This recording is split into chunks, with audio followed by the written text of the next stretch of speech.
ABP news युद्ध भूमि से युद्ध की वास्तविक सच्चाई आप तक सबसे ठोस तरीके से लगातार पहुंचा रहा है। देखिए यूक्रेन से मेरे सहयोगी प्रणय उपाध्याय की एक्सक्लूसिव रिपोर्ट कि कैसे यूक्रेन के शहर एक के बाद एक विनाश लीला झेलते जा रहे हैं, बर्बाद होते जा रहे हैं। रूस यूक्रेन जंग का 8वां दिन चल रहा है। यूक्रेन के लोगों का दर्द ये वीडियो जाहिर कर रहा है। वो यूक्रेन जो रोज चोट खाकर भी रूस से लड़ रहा है, लेकिन हार मानने को तैयार नहीं। यूक्रेन के राष्ट्रपति जेलेंस्की हुंकार भर रहे हैं कि वो अपनी जमीन को रूसी सैनिकों की लाशों से नहीं पाटना चाहते। Кожен окупант повинен знати, вони тут нічого не отримують, нікого не підкорять. Навіть якщо вони можуть нагнати більше техніки і більше людей, це нічого для них не змінює. दूसरी तरफ रूस है जिसे अपनी ताकत पर भरोसा है। यही वजह है कि वो एक एक कर यूक्रेन के शहरों पर अपना कब्जा बढ़ाता जा रहा है।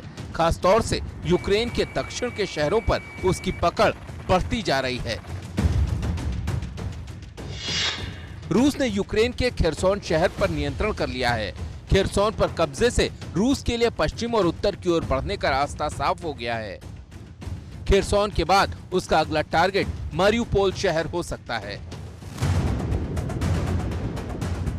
पिछले 3 दिन से खेरसोन को रूसी सेना ने घेर रखा था और लगातार हमले कर रहा था। शहर में खाने पीने के सामान की सप्लाई बंद थी, लिहाजा शहर के मेयर ने हाथ खड़े कर दिए और रूसी सेना अंदर घुस आई। रूस की रणनीति है यूक्रेन के सामरिक ठिकानों पर जल्द से जल्द कब्जा करना। यूक्रेन के दक्षिणी इलाकों पर रूस ने दबाव बढ़ाना शुरू किया है, तो साथ ही यूक्रेन का पूर्वी हिस्सा पहले ही उसके निशाने पर है। रूस का टारगेट है खार्किव पर जल्द से जल्द अपना नियंत्रण स्थापित करना। चंद दिनों पहले तक खार्किव में खुशियां बिखरी हुई थी, लेकिन अब ये खंडहर में तब्दील हो चुका है। रूस यहाँ की इमारतों को लगातार निशाना बना रहा है। खार्किव के टेरिटोरियल डिफेंस हेडक्वार्टर पर 2 मिसाइलों से रूस ने हमला किया। रूस के हमले अब सिर्फ यूक्रेन के सैन्य ठिकानों पर नहीं, बल्कि रिहायशी इलाकों पर भी हो रहे हैं। खार्किव में रूस के हमलों में 8 बच्चों की भी जान जा चुकी है। टूटी फूटी ये इमारतें बता रही हैं कि इसमें रहने वालों का क्या हाल हुआ होगा। खार्किव के स्कूल की ये बिल्डिंग भी देखिए। इस बिल्डिंग पर मिसाइल अटैक हुआ है। दीवार पर हुआ बड़ा सा छेद इसकी गवाही दे रहा है। रूस के हमले ने खार्किव में दहशत बढ़ा दी है। लोग किसी भी तरह शहर को छोड़कर सुरक्षित इलाके में जाना चाहते हैं। रेलवे स्टेशन पर जबरदस्त भीड़ लगी है। एक ट्रेन आती है तो हर इंसान उस ट्रेन पर चढ़ जाना चाहता है। अफरा तफरी का आलम ऐसा कि लोग दूसरों को ट्रेन से धक्का दे रहे हैं।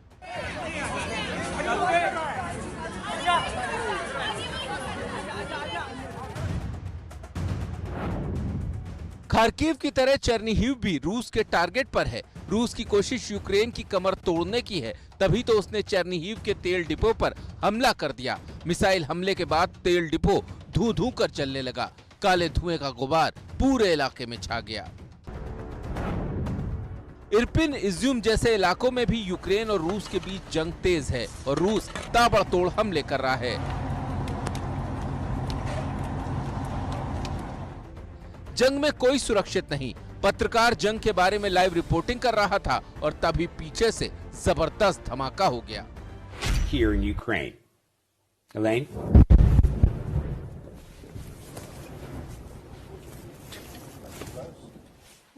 What the hell was that? रूस और यूक्रेन के बीच चल रही जंग में दोनों पक्ष अपनी अपनी तरफ से दावे कर रहे हैं। रूस लड़ाई में पीछे हटने को तैयार नहीं है, तो वहीं यूक्रेन भी पूरी ताकत से मोर्चा ले रहा है। यूक्रेन का दावा है कि उसने इस लड़ाई में रूस के कई लड़ाकू विमानों को मार गिराया है, तो साथ ही रूसी सेना के मेजर जनरल रैंक अधिकारी आंद्रेई सुखोवेत्स्की को भी मार दिया है। यह है कि जंग आखिर कब तक चलेगी, कब इसका अंत होगा। अब तक 10 लाख लोग अपना देश छोड़कर यूक्रेन से पलायन कर चुके हैं और लाखों छोड़ने की तैयारी में हैं। यूक्रेन के लीव से मुकेश यादव के साथ प्रणय उपाध्याय की रिपोर्ट।